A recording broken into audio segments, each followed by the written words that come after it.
dood adag oo aan waxba la isku reeban ayaa ka dhacay fagaaraha qaramada midoobay ee caawa.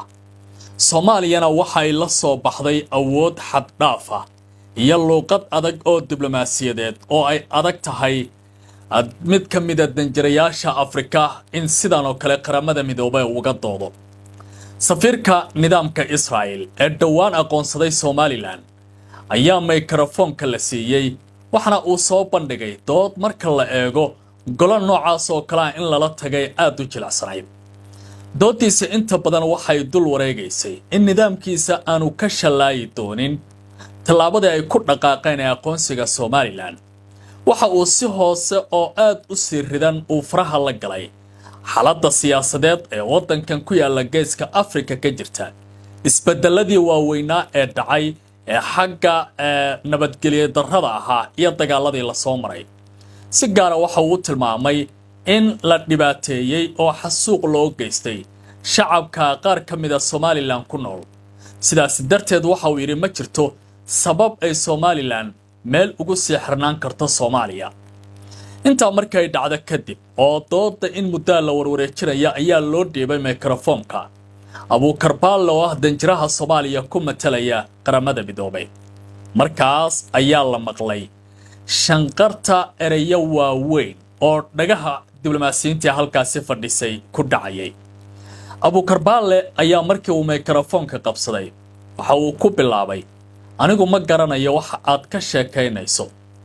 waxaan u malaynayaa inaadan aqoon waxa ay Soomaaliya ahayd waxa ay hadda tahay waxay u taagan tahay. inta badan waxaad nooga sheekaysa ka hadalka arrimaha bani'aadanimada iyo qiyamka nolosha bani'aadamka. waliba adiga oo dalkaagu uu dilay in ka badan 70,000 oo qof oo haween iyo carruur ku jiraan. inta waxa dhaafsiisan buu yiri 100,000 oo ruux ka badan ayaa isbitaalada ku yaala oo bukaan ah. haddana waxaad nooga sheekaynaysaa inaad ka tilmaanto ama aad sheegto in Soomaaliya ay dhibaatooyin u dhigma xasuuq ay ka dhaceen. taasi waa caay ayuu yiri Abuukar Baalle. waxa uu sidoo kale sheegay markii uu ka jawaabayay arrimaha gudaha iyo waliba Soomaalida sida ay tahay. waxa uu yiri waxaan nahay hal dad, hal diin leh, hal calan leh, hal ujeeddo leh, hal aragti leh, isla markaana dhinac kasta ka midaysan. haddii saan u imaado buu yiri Somaliland dhulka gobolada waqooyi 45 ka mid ah dawladda Soomaaliya ee federaalka ayaa gacanta ku haysa.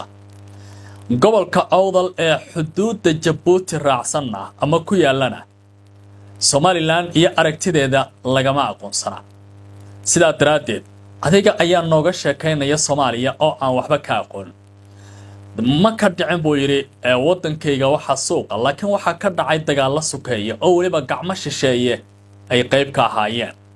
halkaasi marka uu marsiinayo Abuukar Baalle hadalkiisa ayaa warbaahinta gaar ahaan kaamirooyinka qaramada midoobay waxa la arkayay wajiga safiirka Israa'iil oo isbedbedelay iyo waliba jawaabo jilicsan iyo dood nugul inuu meesha la yimid. taasoo ka dhigan fagaarayaasha diblomaasiyadda adduunka haddii Soomaaliya ay u dirto dad micno leh inay matali karaan dad aqoonta meel fiican ka gaaray oo waliba waxtarkooda durbaba aad loo arkayo. hadalhayn ballaaran ayaa hadda ka taagan baraha bulshada haddii ay noqon lahayd X iyo meelaha kale ee aragtiyada lagu wadaago.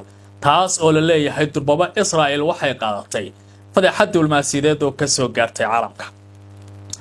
haddii aan eego wadamada sida gaarka indhaha loogu hayay oo doodooda la sugaya waxaa ka mid ah Mareykanka. waxay tilmaameen in siyaasadoodii Somaliland iyo Soomaaliyaba ku aadanayd aanay waxba iska bedelin. saate Israa'iil waxeeda iyaga ay gaar u yihiin waxna ma cabaarayn waxna ma ogolaan. marka laba wajiilayn ayaa ka muuqanaysa halkaasi. dawladda federaalka ee Ruushka ayaa ka mid ahayd dadka caawa hadalkooda la sugayay laakiin waxay yiraahdeen tallaabooyinka Israa'iil ay ku dhaqaaqeen lama aqbalayo. dawladda Turkiga oo ka mid ahayd wadamada hadallada togan ee aadka u miisaanka cuslaa jeediyana waxay yiraahdeen Israa'iil waxay samaysay waa arrin qatarteeda leh oo badda cas iyo saameynteeda qaban kara isla markaana bedeli kara nabadgelyada gobolka ka jirta waa geeska Afrika waxaana intaa ku dareen in Soomaaliya uu kala dhaxeeyo heshiis amni oo istiraatiiji ah halkaasna ay ka dhigan tahay in cid kasta ay waxay samayso aanay aqbali karin hadalkaas oo marka luqadda diblomaasiyadda lagu fasiro uu Turkigu sheegay in uu diyaar u yahay difaaca Soomaaliya dowlado fara badan ayaa ka hadlay ururo ay ka mid yihiin jaamacadda Carabta waxaana ay tilmaameen dhammaantood si isku mid ah inay uga soo horjeedaan waxa Israa'iil ay ku dhaqaaqday Faransiisku Soomaaliya ayuu garab istaagay marka waxaa muuqanaya dooda diblomaasiyadeed ee caawa golaha ammaanka ee jamciyadda qurmaha ka dhaxaysa ka soconaya durbaba Soomaaliya inay xaqiijinayso guulo diblomaasiyadeed oo waaweyn waliba taas oo ka dhigan in dowladda federaalka ee Soomaaliya iyo Danjira Abuukar Baalle oo caawa ku sifoobay haliyay qaran oo weyn in ay shaqo aad muhiim ah u qabteen taas oo guud ahaanba Soomaalida ka dhigan fagaara muhiim ah in lagu matalay oo qarannimadooda wadajirka daleed iyo madax bannaanida jamhuuriyadda si weyn loo xaqiijinayo